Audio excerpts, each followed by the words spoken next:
안녕하세요, 여러분. 어떤 오후를 보내고 계세요? 저는 금요일은 일이 없는 날이라서요. 조금 다소 여유 있는 시간을 보내고 있습니다. 가만히 있다 보니까 마음에 슬픈 생각이 많이 올라오더라고요. 보통 과거의 상처에 관련된 일들이 계속 마음에 생각이 나면 한없이 이렇게 밑으로 떨어지는 듯한 느낌을 갖게 하는 것 같아요. 어제 되게 의미 있는 꿈을 꿨거든요. 근데 그 꿈속에서 제가 되게 많이 좀 보호 장치가 없는 상태에서 어떤 아이를 보호하고 있는 그런 꿈이었어요. 그걸 보면서 되게 많은 것이 깨달아졌는데, 내가 모든 것들을 갖추거나 많은 보호 장치와 안전 장치와 어떤 사회적 포지션을 갖지 못한 상태에서도 나보다 더 연약한 대상을 돌보고, 그리고 모든 시련과 어려움을 참아가면서도 내가 해야 한다고 생각하는 것들을 완수하고 있는 그 꿈의 내용을 보면서 좀 저 자신에게 칭찬해 주고 있는 듯한 그런 느낌을 받았습니다. 세상에서 제일 아름다운 단어가 엄마라고 하잖아요. 그게 세계 공통이라고 들었어요. 근데 가장 아름다운 단어 10위 안에 아빠라는 단어는 없다고 들었거든요. 근데 저는 엄마라는 단어가 결코 아름답다고 느껴지지가 않거든요. 한 번도 그렇게 느낀 적이 없어요. 그리고 그 모든 책이나 모든 문항에서 엄마라는 존재가 되게 많이 나오잖아요. 근데 한 번도 그 작가가 표현하는 그대로 제가 공감이 되었던 적이 없어요. 그냥 그 단어가 나오면은 저는 읽을 수가 없는 그런 상태였던 적이 많았던 것 같아요.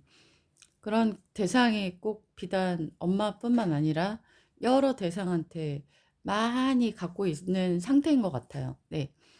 결국은 사랑받지 못했는데도 살아남은 사람이 바로 내 자신이 아닌가라는 생각이 들거든요. 우리는 마땅히 사랑받아야 할 기간들이 있잖아요. 그럴 때 사랑받지 못하고 자라났을 때 되게 많은 마음의 문제가 생기는 것 같아요. 그래서 저는 시간이 날 때마다 항상 뭔가를 배우고 있고 영상을 듣고 있는데 그것이 전부 다 심리학적인 거였어요.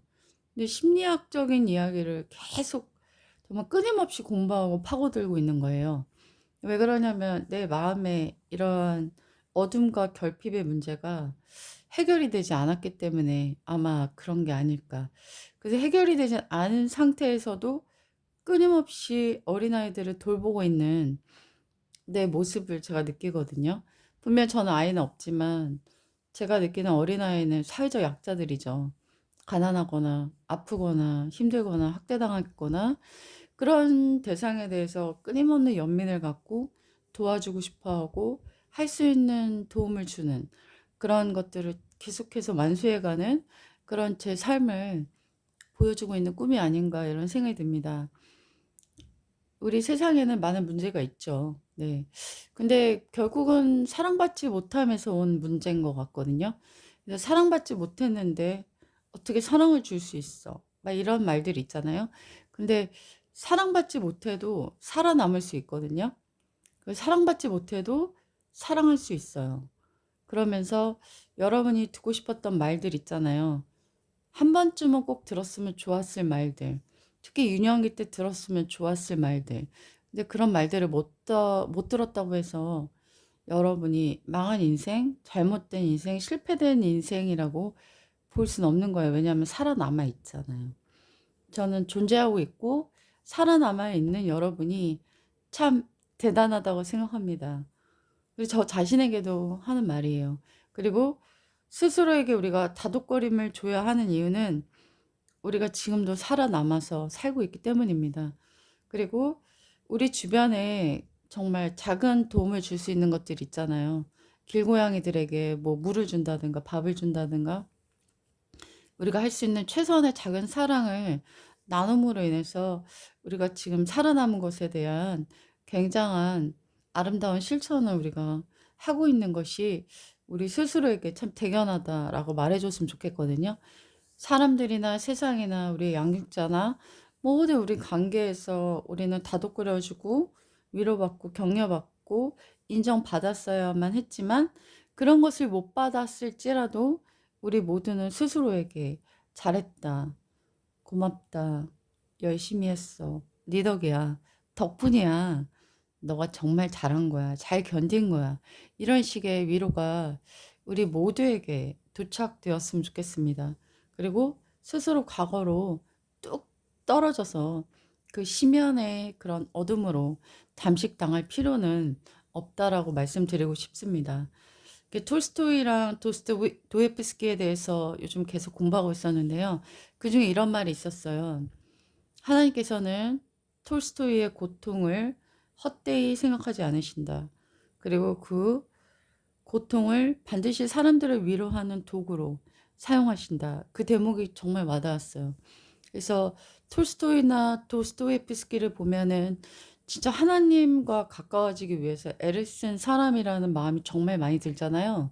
근데 특히 톨스토이는 부와 명예를 가졌지만 오히려 그것을 버리고 기부하려고 했을 때 반대한 아내 때문에 자기가 죽음을 앞두고 있음에도 그 집, 안락한 집을 떠나서 아주 추운 그 시간을 가르고 나와서 집과 꽤 멀리 떨어진 곳에서 죽음을 맞이하는데, 그 이유는 마지막의 모습을 아내한테 보여주겠습니까? 라고 물어볼 때 의사가, 톨스토이는 그거를 거절하면서 그녀는 나의 삶과 고통을 이해하지 못합니다. 라고 얘기하면서 혼자 죽어가거든요.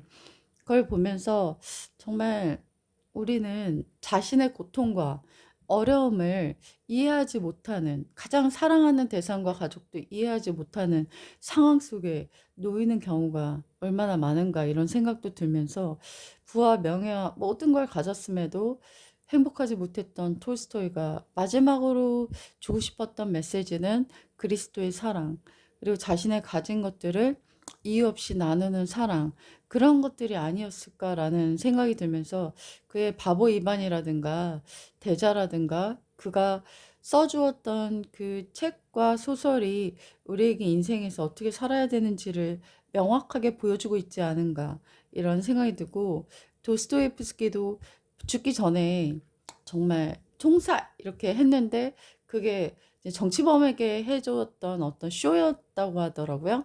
근데 바로 죽음을 앞두면서 그때 자기가 느꼈던 죽음과 인생에 대한 것들에 대한 철학을 느끼며 이제 하나님의 귀의하는 그런 이야기들이 전반적인 문학에 면면이 흐르고 있는 것 같거든요. 그래서 뭐 무폭력이라든가 어떤 사랑이라든가 그런 것들이 뭐 간디나 여러 유명한 사람들에게 흘러갔던 것을 보면은 참 그들의 고통이 얼마나 많은 사람들의 정신에 의미 있는 활동과 의미 있는 유산을 남겨주었는지, 유익했었는지를 참 보여주는 예가 아닐까, 이런 생각이 듭니다. 여러분도 여러분의 삶 속에 사랑받지 못했지만 살아가고 있는, 살아내고 있는 당신의 모습을 칭찬하고 응원하고, 그리고 당신의 전성기가 아직 오지 않았음을 말씀드리고 싶습니다. 정말 잘하셨어요. 안녕히 계세요.